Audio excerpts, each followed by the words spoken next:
let's get into the giant mailbag. What crazy thing did Citi do this week? It's time for Mattress Running the Numbers. Ready for the main event? The main event. Frequent Miler on the Air starts now. Today's main event, best credit cards for grocery, dining, gas, travel, Costco, and more. We're going to be digging into what cards to use where, because they offer what we call category bonuses for certain types of spend. And there are some cards that offer, 3x, 4x, 5x. We even have some 8x, 8 points per dollar situations that we're going to talk about in today's main event. Yeah. And, this is important because some people will say, oh, just only use the card that you're working on a new card welcome offer with. And then you're always earning more than these multiples. And well, that's true if you're going to constantly open new cards. Not everybody's going to do that. Some people want a strategy for how to spend. And then also some people have a specific thing or two that's going to meet the spending requirements. We've talked about doing that before on new cards. And then I still want to earn the best I can everywhere else. So we're going to discuss some of the best cards, some of our best picks anyway, in terms of transferable points. It will by no means be an exhaustive list of every single card with a category bonus, but we're going to discuss the ones that we find best anyway. But before we do all of that, don't forget, you can always find links to the various timestamps in the show notes. So if you expand the show notes, you'll see the timestamps so you can jump ahead, jump back, come back and listen to something again. And wherever you're watching or listening to this, don't forget to like it. And I don't just mean like it, but also like it. If you're not watching on video, you didn't see the thumb up there, but give us a thumbs up, leave a little bit of feedback. We appreciate that stuff. Let's drag out this week's giant mailbag. All right. Today's giant mail is the M&M edition because we've got mail from Mark and Matt. So the M&M crew. I love M&Ms. In a recent-ish episode, we talked about, I think this was under big spend bonuses. We were talking about how you can earn American Airlines companion tickets. And we had a bit of a discussion about, are they easy to use, hard to use? Can you get upgrades when using them? Things like that. So Mark and Matt both weighed in with some information that I think is helpful. So first, let's start with Mark's giant mail. Mark says, Nick, I heard you reference on last week's show that you are looking forward to earning companion tickets to see how easy they are to use them. Just wanted to share my experience, which was, it was very easy. There's a number to call to book the reservation for the eligible paid flight. I told the very helpful and courteous rep that I wanted to pay for my wife and I and have our 2 kids as the companions. She confirmed the fare code was available and matched the exact flights I wanted, round trip from Charlotte to San Diego direct, added the companions for $99 plus taxes and fees, and we were all booked. I did have to avoid embargo/blackout dates of travel, which would be the trickiest part if you're saving these for holiday or spring break travel based on the dates, based on the blackout dates. Hope your experience and value of the certificates are the same. All right. Well, thank you. There's good information there. Yeah, it sounds like they were relatively easy to use. That's awesome. That's exactly what I was hoping for in the pursuit of these certificates. So that's great. It does mention the fare codes have to be available. So that's important. Figuring out which fare codes and the blackout dates are obviously going to be a potential issue for anyone confined by the school calendar, which I feel you're paying these days. So I understand what that's like. But overall, it sounds like it was pretty easy to do, and that's great. Right. Mark's full email included the list of fare codes as well as all the blackout dates and everything, but it'd be silly to read them here. Yeah.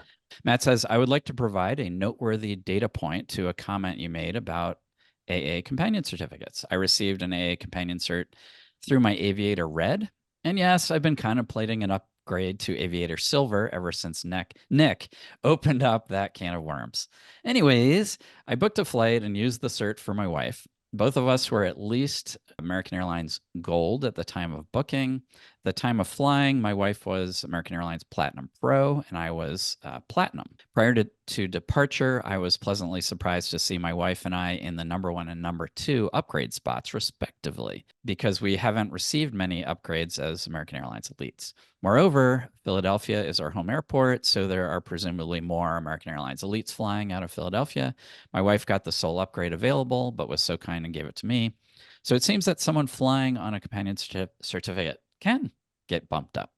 That's great. That's very good news. I like to hear that. So it's not going to be particularly relevant for me flying with a family of four because I think you can only get two people upgraded. But it's good to know that it's possible because my data point probably wouldn't have proved that since I'll probably be flying with the whole family. So it's good to know that that is possible because we didn't know for sure. So that's Yeah. awesome.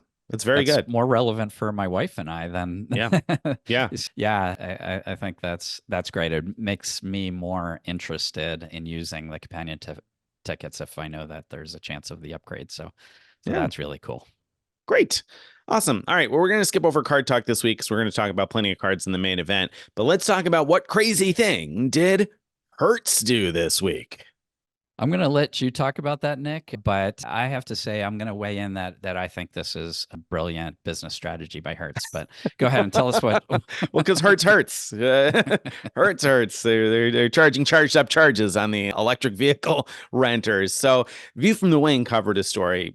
And the original story that I saw on View from the Wing was maybe a week ago or something like that, or a little bit more by the time you listen to this. But so the first story that I read from View from the Wing was one person, President Circle member, who I think had the refuel option checked for his rentals, his or her rentals. So when they return, it gets refueled for however much. But they rented a Tesla, an electric vehicle. And so they drove around the electric vehicle and brought it back. I don't even remember whether it was mostly charged or not. But nonetheless, they got charged a refueling fee of $277. $277 to put gas back in the tank of a Tesla. And then Gary updated, I don't know, a weekish later that there's a whole bunch of people out there that have been running into this, and it charges of $250, $350 to refuel a Tesla with gas. Yeah. And of course, if you're not familiar with Tesla, I guess you wouldn't be as surprised as we are. But at the very least, you must know that a gas tank does not hold on any like passenger car, regular passenger car doesn't hold $250 or $350 worth of gas. So, I mean, that would be wild if it were a car that had gasoline. But it doesn't. I mean, these are electric vehicles and they cost, I don't know, I understand $35, $40 or something to charge up a Tesla. I think, I don't know. I'm not a Tesla owner, so Tesla owners feel free to correct me in the comments. But at any rate, it's nowhere near that. And of course, you expect to pay more if you return the vehicle not on whatever it's supposed to be on in order to avoid getting charges, but $277 to refill the gas in the tank. And so of course the person that he first reported this with followed up with Hertz again and again and was told by customer service, sorry, it was on your contract, nothing we can do about it, see you later, bye now. Yeah. This is why I just think it's brilliant business, is that, they have these terms in their contract that are just impossible for people to fulfill. And so people, agree to this contract and then they bring the car back. And so it's an easy $270 for Hertz, right? With every single rental. It is, that's nuts. It blew my mind that there were a whole bunch of reports of this, of people getting charged and Hertz not backing down. Also, it's not even like they're fixing it after the fact and saying, oh, okay, you're right. It's one thing if they make a mistake, which this seems like a wild mistake. I don't even get how that can happen. But one thing if they make a mistake and later they realize when you bring it to their attention and say, oh, sorry, we'll take care of that, and they refund you for it. But they're not doing that. They're digging their heels in and saying, nope, too bad. You have to pay the $277. And that puts the customer in a terrible position because if you dispute the charge, it's pretty well known that if you dispute a charge with a rental company, they're probably going to ban you from ever renting again. And if Hertz bans you, it's not just Hertz, of course. It's Hertz and Dollar and I don't know, what do they own? What is it, Alamo or Thrifty or I don't know. Thrifty, I think. Alamo's national, I think. So it's like all three of their budget. I can't remember what Hertz owns, but Hertz owns something. Budget Avis, whatever it is. They own 2 or 3 different rental companies. So you're going to be banned potentially from renting with any of them if you stand up for yourself and file a chargeback on it, which is just nuts. All right. So here's what you have to do. If you rent a Tesla from Hertz, get one of those portable gas cans that, are used to refill your tank if you don't have your car nearby. Fill it up and leave it in like the trunk or the, back seat. And when you turn in the car, make sure to point out the gas tank, which is in the car. Full. Is full. Yeah. It's full. Yeah. Full. And then you just get hit with a cleaning fee for getting rid of the smell. That's all. Hertz will get you one way or another, Greg. One way or another. Yeah. All Well, right, time to that's sing. Or that maybe is. maybe our editor can put in some music that and violate some copyright protections. Oh, hopefully not. Hopefully not. But yeah. So anyway, moral of the story. I don't know. Would you rent from Hertz? Because obviously there's been a lot of negative stories, right? There were the people that got arrested for returning their cars, or well, arrested for presumably Hertz not realizing they returned their cars, even though they Right. did. So there were some of those stories, and Hertz ended up paying millions of dollars in settlement on that already. And now we got this. Like, is it time to just drop Hertz or what? Would you rent from them? I mean, most of the time things go fine. And so for me, I mean, if it was between, National or Hertz or Avis, National or Hertz, and all the prices were the same, I mean, I wouldn't pick Hertz. But often there's a reason that you'd want to go with Hertz because they're the cheapest. Maybe you've got some big, like Capital One Shopping sometimes has like Right. 35% back on Hertz, things like that. So They're the cheapest I until you would, get charged $277 for returning your electrical vehicle without enough gas. well, And they're you not get the cheapest 35% anymore. of that back. So that's great. Well, true. That maybe if you can, if you, I don't know if that's how the portal cash works, but yeah, I mean, I have a coming reservation with Hertz, so wish me luck because yeah, I mean, they were the most reasonably priced for what I needed. So, like you Yeah. said, there's tons of rentals that happen every day, and most of them have no problems. But I think the moral of the story for me is that if there is a problem, there is not going to be any customer service from Hertz to help that. So Yeah. I Yeah. know that that's a gamble. And so I'm gambling saying, okay, am I going to save more than $277 over the course of the time until they hit me with some ridiculous unfounded charge like that? And, as long as I save more than the 277 over the course of however many rentals, I guess it'll be okay the day that I get hit. Don't Hertz, don't quote me on that, Hertz. It's not okay. It's not Well, okay. yeah. I mean, one thing I would say is I wouldn't rent a Tesla from them Well, for no, now. no, I'll definitely take not. a chance of getting thrown in jail. But if you get thrown in jail, Nick, don't worry. As long as the jail takes Apple Pay, I'll come with my Okay. Altitude Reserve card and I'm tap going to you out hold of you there. to it. I'm going to hold you to it. When that call comes in, that collect call comes in, Greg, better answer. All right. We're going to skip over Mattress Running the Numbers this week and talk about Award Talk. So for Award Talk, we have an exciting development from Frontier and Spirit, Greg. Tell me about that. Yeah, I mean, I don't know a lot about this except that they are both eliminating change fees. So, they've been both of these airlines have been sort of notorious for making it difficult to or expensive to make changes, and the fact that they have finally followed the lead of the other major U.S. airlines in eliminating those change fees is fantastic news. Frontier's gone further. They now allow how they used to nickel and dime you for every little thing. Like if you want a carry-on bag, you have to pay. If you want to check a bag, you have to pay. If you want to select your seat, you've got to pay for that. All of that now is included with your fare. So at least on all non-basic fares, I guess there's sort of a Oh, basic that's economy awesome. equivalent or something. Yeah, great news. I think so too. If you're going to fly Frontier or Spirit, that makes it a little bit easier to choose them. Although on the flip side, it makes it a little bit more difficult to claim your Ritz-Carlton airline fee credits if they figure out that all Oh, of that's those funny. things are included. But yeah, anyway, so yeah, good news. Good news for most people, I'm sure. I haven't flown Frontier in many years, and Spirit only a couple of times just because they haven't worked out to be convenient for me. But I have run into this issue where I've noticed that the changes weren't free, and so great to have that now. So good news there. All right, let's talk about a cool Alaska Airlines mileage plan, Trek. Alaska mileage plan, and I don't even know who was it that reported this. Thrifty Traveler is one who seems to have uncovered this. So you probably already know now that Alaska's moved to this distance split based award chart. There are some good deals in general without a trick involved, like flying from the East Coast to Western Europe can be as low as 45,000 Alaska miles. So that's a really good deal. I'm sorry, in business class is the important part there. Right. And that's one way, by the way. But still, that's a really good deal. And what Thrifty Traveler found was that longer itineraries that would normally cost more than 45,000 sometimes drop back to 45,000 when you add a connecting flight that's in economy. So you might Mm. like fly to Europe and add a connection that's in economy to somewhere else, like fly to Dublin and then connect onward to London or something, or Paris in economy, that last segment. And it drops the price down to 45, even though you're flying from somewhere further away than the East Right. Coast of the US. So it doesn't seem predictable. Like at first glance, when I first saw what they were writing about, I thought, oh, this is like mixed cabin award pricing, like what Avianca Life Miles does. That doesn't seem to be the case, because sometimes this works, sometimes it doesn't. I doubt very much this. I don't think, unlike Life Miles, I don't think this is one that's going to last forever. I think this is one, if you have a trip coming up, you want to play around with it, see if you can get it to work and grab it, because pretty sure this is not intended. And so at some point, Alaska will probably get around to fixing it.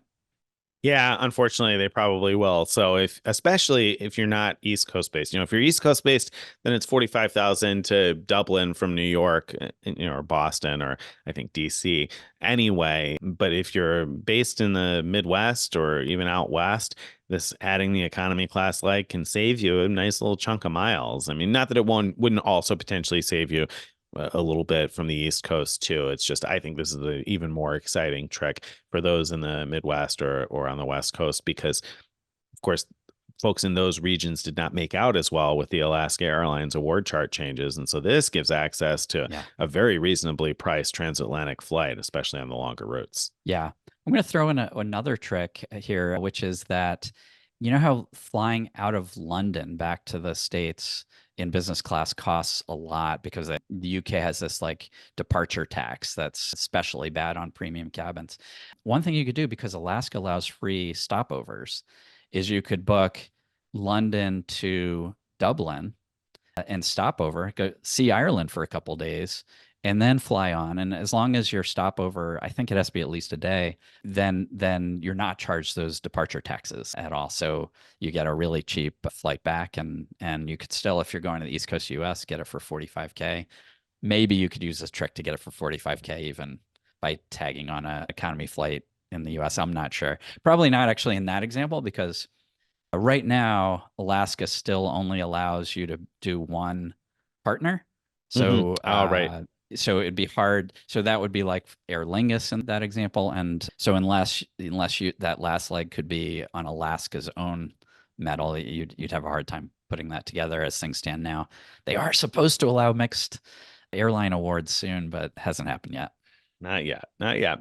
All right. That's the second piece of award talk. The third piece of this week's award talk is that there is a new Kimpton secret password from May 24th to September 2nd. If you give the passphrase "good for the soul" at the check-in desk, you'll get some sort of a surprise. Good for the soul, in this case, the sun, in Spanish, SOL. But they won't know which way you're spelling it when you say it. So you just just say "good for the soul," and hopefully you'll get some sort of a surprise. Now, I haven't stayed at very many Kimptons before, and the one time I used the secret password, I can't remember what it was that I got. It was maybe an extra credit for mini bar type stuff. What are some of the things that either you've gotten or that you could get when you use the secret Yeah, I password? mean, it's all over the map, things people get. I don't remember all the examples. I feel like Steven's written about some Yeah, good he things has. he's gotten in time. I think I got a dumb hat that I didn't even want last time I went, or and then another time I think I got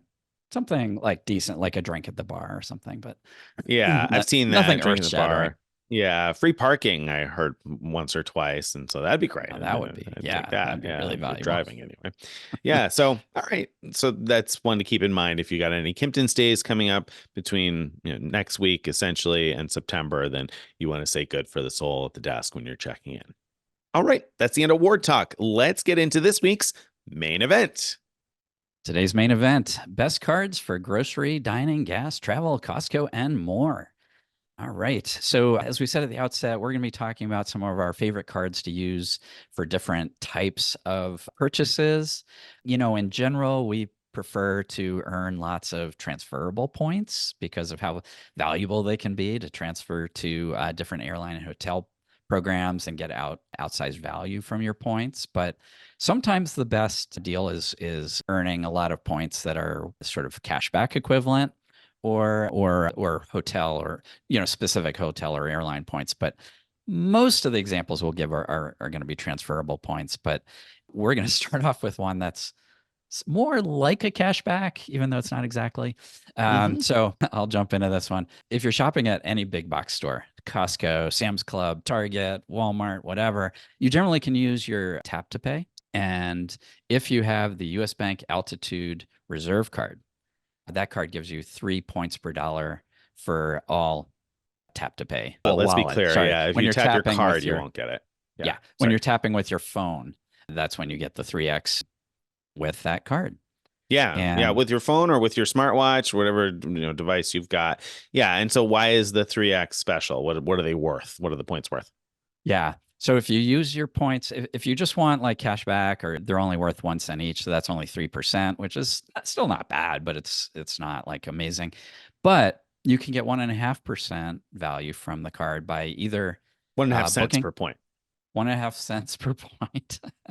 This is the Nick corrects Greg over and Sorry, over no, I just episode. said we're not talking about a 1.5% card here. Don't worry. I just want to make sure you get One and a four and a half. half percent essentially, right? Yeah, you get 1.5 cents per point. So 4.5% back basically when you're using your mobile wallet and getting 3x, and that results in 4.5% cashish back. And what I mean by cashish is you can get that 1.5 cents per point value by using your points to book travel through the US Bank travel portal, or by signing up for something called real-time mobile rewards, and only using that for travel. So when you use your card to, let's say, pay for an Uber ride, for example, the way the real-time mobile rewards works is you get a text saying, do you want to pay for this with your points? And if you say redeem, then it uses your points and you get 1.5 cents per point value. So that's really cool because you actually also are earning points on that transaction.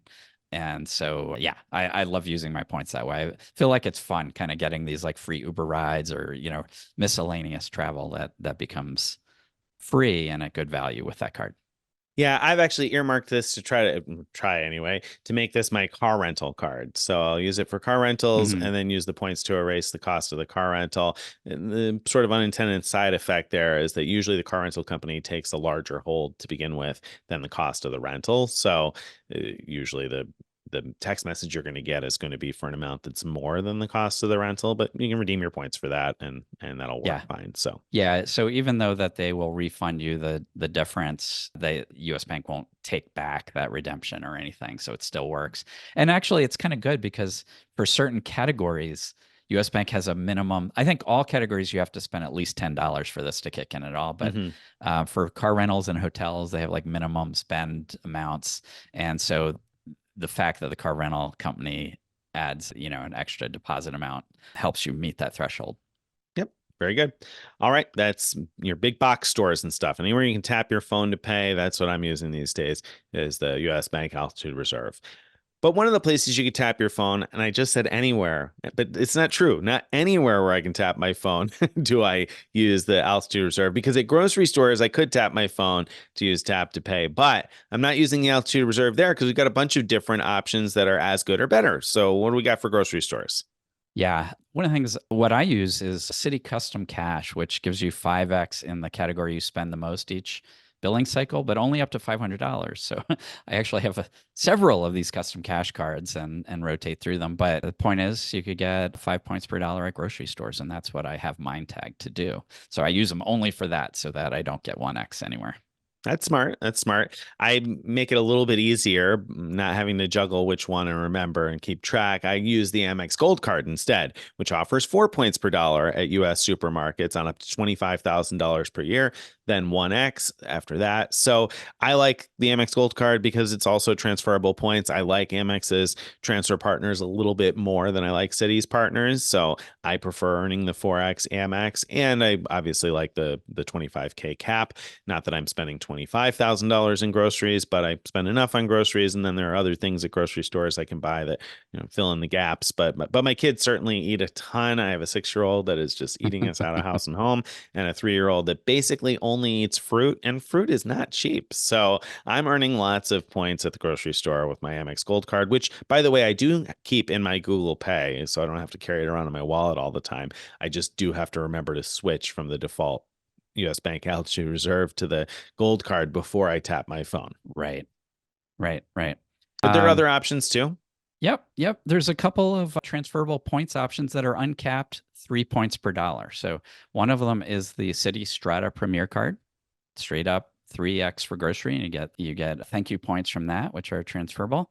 The other option, Capital One Saver or the Saver One card, both earn 3% back at grocery stores uncapped. But if you also have, or your player two has, a Capital One Miles card, you can move that cash back to the Miles card, and then it becomes transferable. So those are some 3x uncapped transferable points options. Lastly, if you like your Aeroplan points, you can use your Chase Aeroplan card and get 3x from that. Yep. Although, of course, if you like your Aeroplan points, you could alternatively use the Amex Gold for 4x and transfer them to Aeroplan, or does Citi does not transfer to Aeroplan, No, right? I don't think so, but Capital One does, right? Capital One does, yeah. So so you could use either of those and still have Aeroplan points, or the option of transferring to other things too. Right. So if you have an Aeroplan card because you want to spend your $1 million in order to get the the companion certificate, which, by the way, Gary from View from the Wing makes clear that there are people out there who have spent $1 million in order to get the unlimited companion. That's right. You did tell us that. So somebody's doing it. And if you are, I guess at least get 3 points per dollar at the grocery store, please. Okay. All right. Exactly. So that's grocery. Now, speaking of food, I'm getting a little hungry here, but I don't want to make anything to eat. So let's talk about dining and food delivery. Which cards are the best for dining and other restaurant delivery type stuff? Yeah, as far as I know, all the cards that give a bonus for like restaurants also give a bonus for things like food delivery, the Uber Eats and so on, Grubhub. And let's see, Citi Custom Cash, that's the same story about 5x and it being capped to $500. So that I don't use mine for restaurants in that way because it'd be too challenging to keep track of that. But again, we've got the Amex Gold card back with its 4x. Now, this one is not capped at 25,000 and it's not restricted to US. So it's worldwide dining 4x. That's probably the best option on the market that has like no restrictions, except for the fact that it's an American Express card and not every place worldwide will accept that. Yeah. Although I'm constantly surprised by the places where I am able to use my Amex. Of course, it's not going to be everywhere, but I've been surprised traveling overseas these last couple of years at some of the places where I wouldn't have expected to be able to use an American Express, but I've been able to. So it can't be your only dining card that you're going to carry if you travel internationally, but it can be certainly a good option to have in your wallet. Of course, the Business Gold is sort of similar in the sense that you earn 4x on the two categories in which you spend the most each billing cycle, up to $150,000 in spend per year. So you can earn 4 points per dollar if restaurants is one of your two, but keep in mind it's US only apparently on the Business Gold. Yeah. I'm surprised they didn't make that worldwide the way they did with the consumer gold card. But if you want a worldwide 4x transferable points option, that's not an Amex. Probably your best bet is a Capital One Saver card, not the Saver One, but the Saver, which gives you 4% cash back. And as we mentioned before, if you have a Capital One Miles card, you can move that cash back to the Miles card and it becomes transferable points. So I really like that option. If I didn't have my old Citi Prestige card, which gets 5x at dining, I would be tempted by that Capital One Saver. Plus, if Capital One didn't hate me, is the other important part of that. Small caveat there. Yeah. And it's worth a mention, depending on how much you spend, the Saver card may not be as good of an option for you as the Saver One. Now, I say that there's tons of cards out there that offer 3x. So the Saver One isn't the only one, but it's worth mentioning. It's probably one of the few with, well, no, I'm going to take that back too, but it's 3x with no annual fee. So if you liked the Saver One for grocery, then it could also come in handy for dining because it's 3x on that one. If you spend a lot on dining, then it's perhaps worth paying the annual fee for the extra 1% / 1 point per dollar on the Saver card. Right. And then if you like cash back, Bank of America's customized cash rewards card offers 3% on up to the first $2,500 in combined purchases for certain categories of spend. And if you have 100,000 invested with the combination of Bank of America and or Merrill, you would have Platinum Preferred Honors, which would give you this 1.75% or 1.75 multiplier on the cashback you've earned, which bumps up the cashback to 5.25% cash back. So the customized cash rewards can be an effective cashback card, but again, it's only up to the first 2,500 in combined purchases per quarter, I think. Yeah. So that's Yeah. pretty limited. Finally, with this dining category, there are too many cards that offer 3x to list them all. You know, Nick mentioned the Saver One. Almost all the consumer Chase Ultimate Rewards cards, like the Freedom cards, earn 3x for dining. The Sapphire Preferred earns 3x for dining. So, yeah, you've got a lot of options there. That's right. That's right. One thing I guess maybe was worth mentioning here now that I think about it, if you prefer cash back over points, which a number of these points can be cashed out for 1 cent or maybe even better. So I'm not sure that this makes sense, but the US Bank Altitude Go card offers 4% on dining, and that's worldwide, and there's no foreign transaction fees and no annual fee on that card. So that's another one worth considering if you want 4% dining without having to jump through the hoops to get the 5.25 that Greg just mentioned from the customized cash. And if Capital One hates you too, so you can't get the Saver or you just want no annual fee, then the Altitude Go is a good option for that. Just popped into mind. Yeah, good to know. All right. Gas. If Hertz is going to charge you $277, you want to fill up before you get back. I don't know if you could do that with the Tesla, but anyway, if you want to earn points on your gas, if you're filling up a lot on gas, the best card, I think, at least in my mind, is the Wyndham Rewards Earner Business Card, because that card offers 8. That's 8 points per dollar at gas stations, which is a lot of points per dollar. Now, of course, Wyndham Rewards points are not transferable points. These are points that are tied to a specific hotel program, but still 8x is pretty good, right? It's fantastic. Yeah, I mean, I don't even know how they can afford to do this, but they do. And there's no cap to it, so you can, spend as much as you want. And it's at gas stations. It's not gas. So there are some cards that only bonus like actual what you pay at the pump, but this is gas station. So anything you buy at a gas station counts. So yeah, 8x Wyndham rewards points. Remember, you could use those for Vacasa vacation rentals as well as Wyndham hotels. And you can also move the points. There are some limits to this and speed limits to this, but you can move them to Caesars and use them to redeem at Caesars properties. Yeah, I actually just booked a Caesars property last night, and I did in part because I already had some points that had moved over and some that I had earned on the Caesars side. But Travel with Grant had posted a tip that I hadn't considered, and that's when you use your Caesars rewards credits, your rewards, your points that you moved over from Wyndham, then you don't pay tax on the cost of the room. So they're actually the points become worth a little bit more than 1 cent each in that way. So I booked 2 rooms, actually, one with my points and one with my wife's, just last night, because it did work out to be a pretty good redemption when you consider that there's no additional fees. You would pay a resort fee if you didn't have Caesars Diamond status, but you would have Caesars Diamond status if you had the Wyndham Earner Business Card, because you can match your Wyndham status to Caesars status and then pay no resort fee, no parking, valet is free. Works out pretty well. If you spend a lot of nights at Caesars properties, then you're sort of getting around 10% back, I guess, from 8x rewards. And it must work out about that. Yeah. That's great. That's just ridiculous. If I had like a small towing company or something, where we were filling up on gas a lot, man, that's a card I would want to have.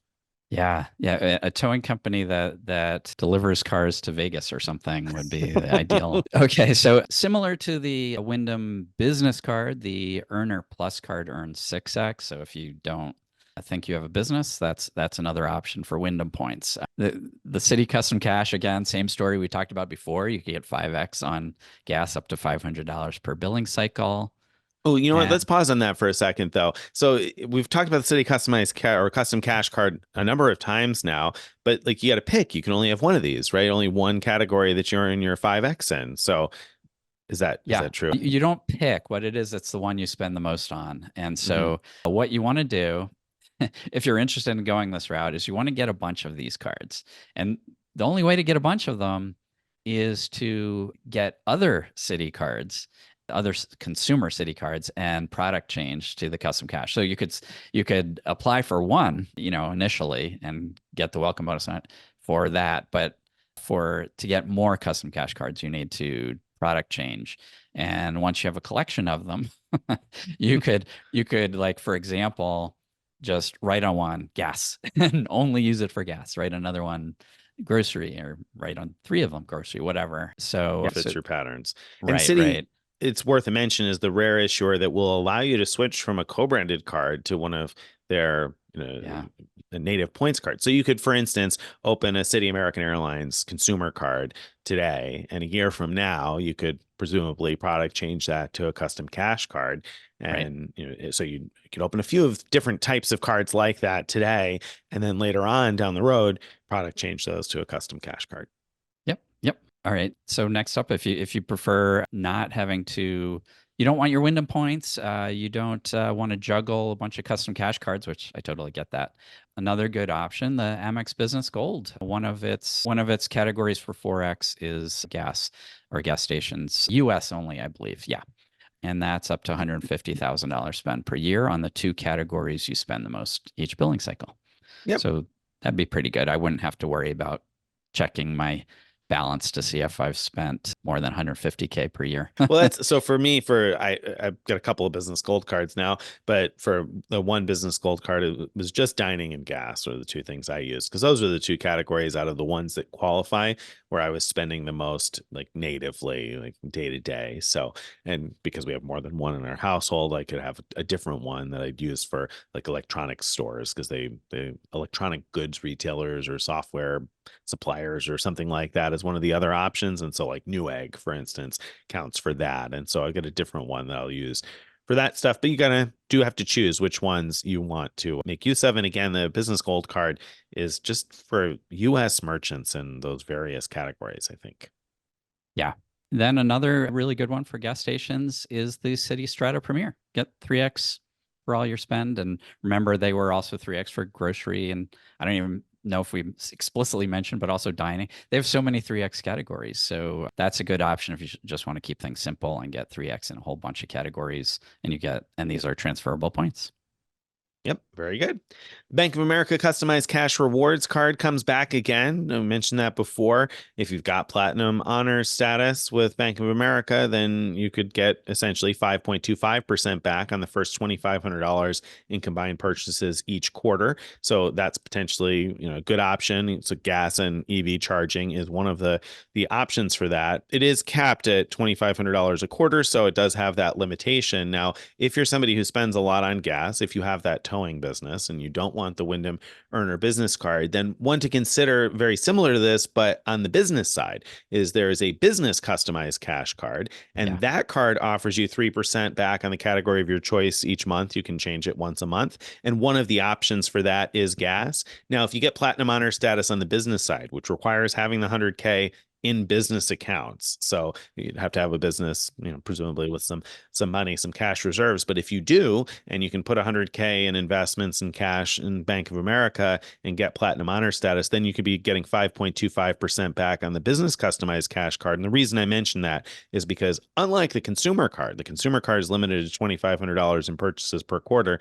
The business card is limited to, what is it, 50, 150? 50. I thought it was 50,000 a year. Yes, it is I think. 50. Yep, double checked. $50,000 a year in purchases. So way more, and it's not limited by quarter. So you can get 5.25% back on significantly more gas station spend with that card. That has both of those, by the way, have no annual fee, the customized cash cards. So those could be good options. Yeah, for sure. Right. Next up is travel, right? Yeah. Yeah. First, let me say that lots of cards offer enhanced rewards for booking travel through their bank's portal. We're not going to dig into those details, but what we want to talk about here is when you're purchasing travel directly with like an airline or hotel or through an online travel agency, what kind of rewards will you get for that? And we have three categories. One is general travel. And the idea is that like you could use that card for just about any type of travel purchase and you'll get this category bonus. Whereas there's others that are specifically just bonus airfare or specifically bonus hotels and not other things like trains and boats and subways and things. So, all right. So the general travel category, we're not going to be talking about too many 5X options. There is that custom cash thing, but I didn't put it here because I think that would be such a pain to use for travel. So Because of the $500 limit on earning 5X. So that would exactly. make it a And pain. yeah, trying to juggle between things. I don't know. It just Yeah. seems like too much for me. Anyway, so what we have are a bunch of cards that earn 3x transferable points. So you've got the Sapphire Reserve for all travel purchases, the Ink Business Preferred, same thing, 3x for all travel purchases, Amex Green Card, and the Wells Fargo Autograph Card, which Hmm. I had forgotten all about this till I was digging in to, outline the show today. And now that used to be just like points that weren't transferable, but recently they've become transferable. So this fee-free card is one that offers 3x for general travel. Another one that does, the US Bank Altitude Reserve, offers 3x for general travel, but those points are not transferable. Yeah.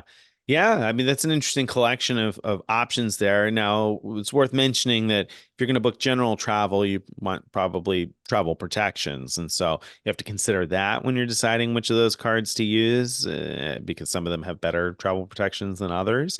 Yeah. Any quick thoughts about that? Well, I mean, we do know the Sapphire Reserve, has the best collection of travel protections of pretty much any card in the market. The only one that is comparable is the Ritz-Carlton card because that has exactly the same travel protections, but not as rewarding for travel spend.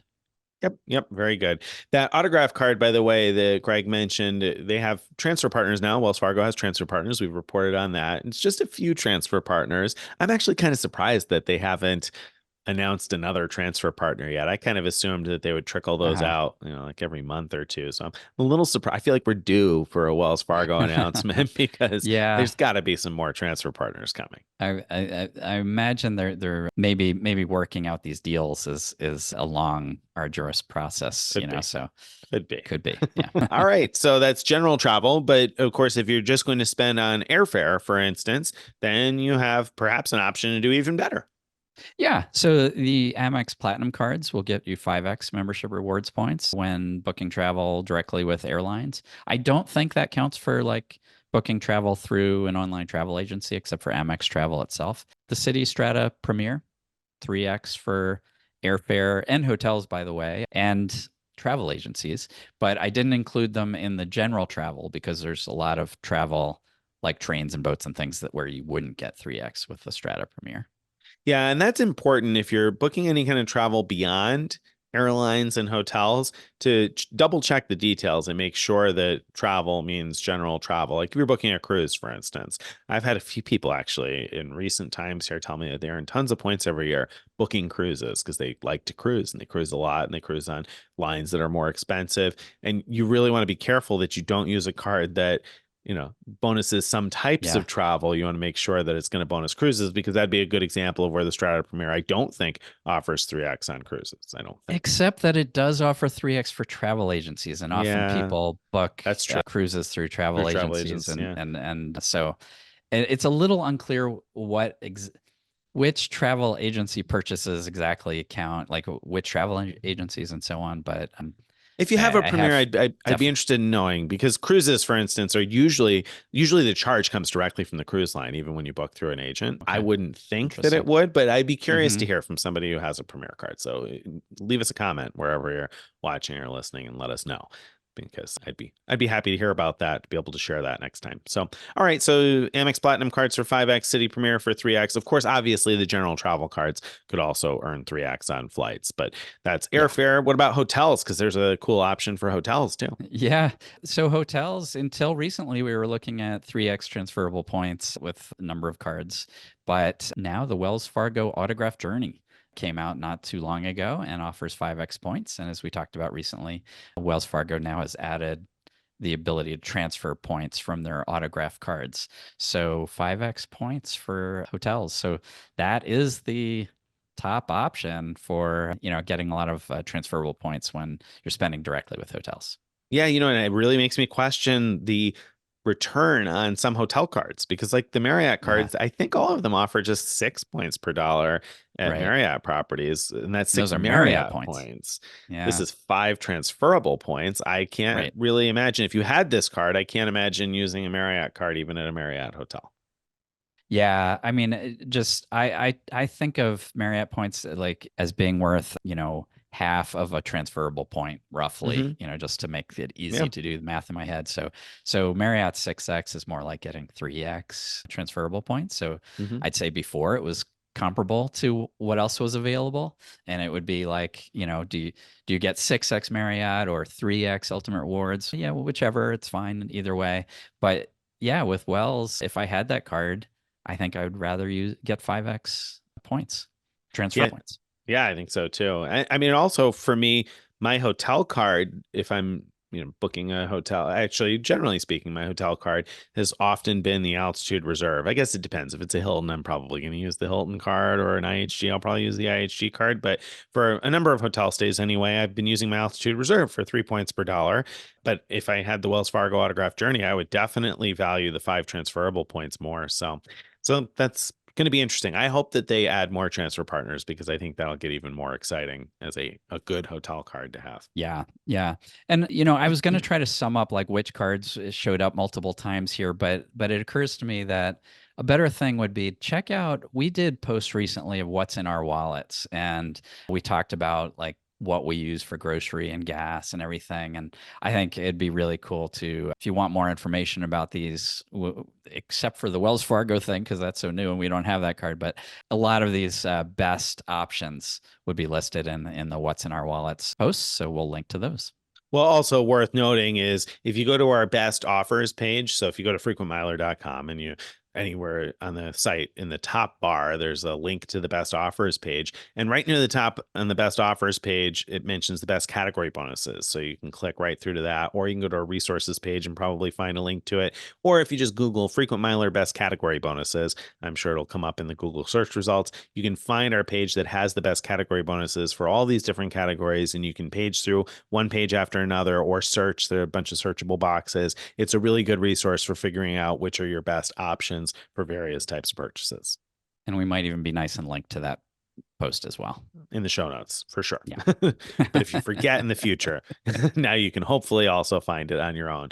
Very good. Check that out. So, what else? Is there other cards that are worth a mention? Because we're talking about the best category bonuses sort of here for a bunch of different things. What other cards have a Oh, notable definitely. return in something that we haven't talked about? Yeah, well, everybody who's big into this hobby needs at least one, if not several, Ink Business cash cards from Chase because they offer 5 points per dollar for office supply purchases, as well as cell phone, landline, and cable on up to 25K spend per year. And the reason it's so interesting is because office supply stores sell a lot of things besides office supplies. Like you might find gift cards, for example, in your favorite office supply store. And when you go in and buy those gift cards, you'll get 5 points per dollar buying them with the Ink Business Cash. Yeah, or if you just need lots of reams of paper, you can get 5 points per dollar on all You of your could do that paper too. and staples and things like that.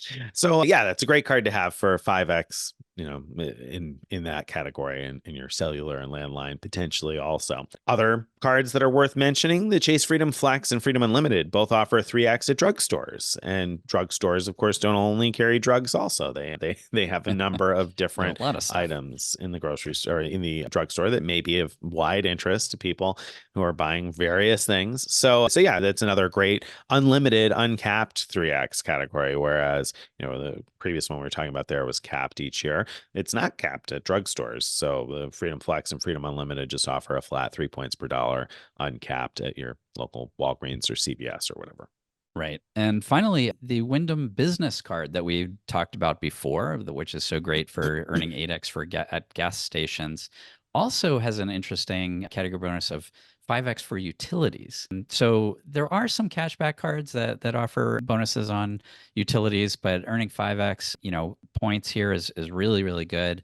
And it's not just utilities, it's 5x for marketing, advertising, and their list of utilities are telecom, cable, satellite, electric, gas, heating oil, and water. So it's very broad. It is, and very convenient, that it bonuses those categories. Now, not everybody's utilities will take a credit card easily, but it bonuses enough different ones that you may find that you have one of those that'll accept a credit card. And so that's nice. Some people have found that they've been able to prepay utilities pretty far in advance. It depends on your providers of the various utilities. But if you find that you have one that is triggering the 5X, then you probably can pay in advance if you'd like to earn some points today. We should mention that the Wyndham Rewards Earner Business Card is a business credit card. So you do have to apply as a business person of some sort. It can be a sole proprietorship, though. And in fact, sole proprietors that I've known anecdotally have had an easier time getting approved than those applying with an LLC. But it's very easy to get approved in general for business credit cards. You could have a very, very, very, very, very, very, very, very small business that is only going to earn a little bit, or maybe not even earning anything yet, and get approved for business cards. And so then you use your business cards as you use your business cards and earn your 5X on utilities and 8X at the gas station. So worth considering that card. Absolutely. All right. I think that ties up the various best cards to use in our opinions anyway. If you think we got it wrong or missed something, or you want us to mention something else, or you have a suggestion or a piece of feedback, don't forget to leave that in the comments of this. We'd love to hear from you. So let us know what your favorites are and your favorite categories. But let's get into this week's question of the week. This week's question of the week was long, and I'm going to truncate it quite a bit. So we had a question come in from Cindy, who, short story is that Cindy's been enjoying our blog. And now that Cindy has built up a knowledge base, she's interested in becoming a content creator herself. And so she has a niche that she's interested in trying to reach. And so she had questions about, how do you do this? Like, how do you get into this? And what are some things that you might consider? And so I wanted to just call out of the questions she asked, and at some point, Cindy, I'll try and give you a response with some helpful stuff. But out of the questions that she asked, because she had a whole bunch of questions, what I really wanted you to touch on here, Craig, for somebody who's interested in becoming a content creator of some sort, if you were starting all over today, where would you focus your energy to get the best return for your limited resources? How would you start things out if you were starting out today as a blogger or other miles and points content creator? And are there any mistakes that you made in the beginning in business model, strategy, whatever it may be, that you wish you could have done differently? I think those were the two pieces I really wanted to call out. Or any other thoughts for somebody who's interested in creating a career in creating, Instagram content or blog or podcast or whatever the case may be in this space. Yeah. Okay. I'll have to think as I'm talking, but the something that I realized early on that I was doing wrong and switched almost immediately to was I wasn't intending originally to be writing about what I was most interested in, but rather the plan was to write about what I thought other people need to know in order to get started with this. Excuse me. And I pretty quickly switched to, I'm just going to write about what I'm passionate about. And I think that's just so important. If you're going to be a content creator, if you're writing about something you're passionate about, or writing or talking, whatever the medium is, then that passion is going to show through, and your audience is going to respond to that. And you might find you're not reaching the audience you expected, but the people that will be attracted are the people who are also passionate or discover a passion for this thing that you're telling them about. And so that to me is just the most important piece of it overall, is do what you're passionate about. As far as, monetizing and all of that, this is kind of hard to say because you might not be in a financial position to do this, but I think worrying about if you can get away with worrying about monetizing later, instead try to build up your audience, build up your content, and think about monetizing later, I think is a better way to go. I realize, again, not everybody's in the position where that's feasible, but if you're too focused on the trying to monetize, I promise you're not going to be doing this stuff. You're not going to be talking about, writing about whatever the stuff that you're passionate about. You're going to be instead directing people to sign up for this card or whatever. And it's not necessarily what you really want to be talking about. And so keep that for later. I feel like there's another piece to your question. Were there any mistakes that you made in the beginning that you wish you could have done differently? Is there anything that you've any big mistakes that you feel like, or even small mistakes, I guess, things that were learning experiences? I mean, I guess you kind of touched on that by saying trying to write about something you weren't particularly interested in. Yeah. Well, I'll say another one, which is when I first on a coffee break episode, I talked about the origins of frequent mile. I talked about how I discovered the ability to buy these things called vanilla reload cards at office supply stores, and that sort of transitioned in a while to something called the Bluebird card. And even though I sort of owned that original topic, the ability to buy vanilla reload cards at office supply stores, people knew that frequent miler was the place to get that information. When Bluebird came out, which made it a lot easier to convert vanilla reload cards to cash, I wrote a little bit about it, but not a lot. And I realized that a lot of other content creators were getting the most of the audience from talking about the Bluebird card all the time. And I think that when there's a topic that you are known for, it makes a lot of sense to cover it every which way and stay known for that and be the authority on that. And that'll draw a lot of eyeballs back to your content over and over. I learned that lesson, and when Target came out with a similar card it was called the Red card, but we named it the Redbird in honor of Bluebird. I very deliberately decided to own that topic and write a lot about it and give people every bit of information they would need to know to make the most out of it. So that was a good decision. So that was like a learning experience for me on how to go about that. I'm gonna tag in maybe another piece. I know this is a long question of the week, but I think it's interesting. And I think other people will be interested in it too. If you were starting over today, one of the parts of our questions, where would you focus your time and resources? And I know what you're passionate about. We got that. But in terms of blog, email newsletter, YouTube, Patreon, Instagram, like you can't do it all, right? So where would you focus your time and energy? Yeah. I mean, that's a great question. I mean, maybe I would probably start with the podcast. I think it's something I really enjoy doing. Not that I don't enjoy writing anymore. I do, but there's something.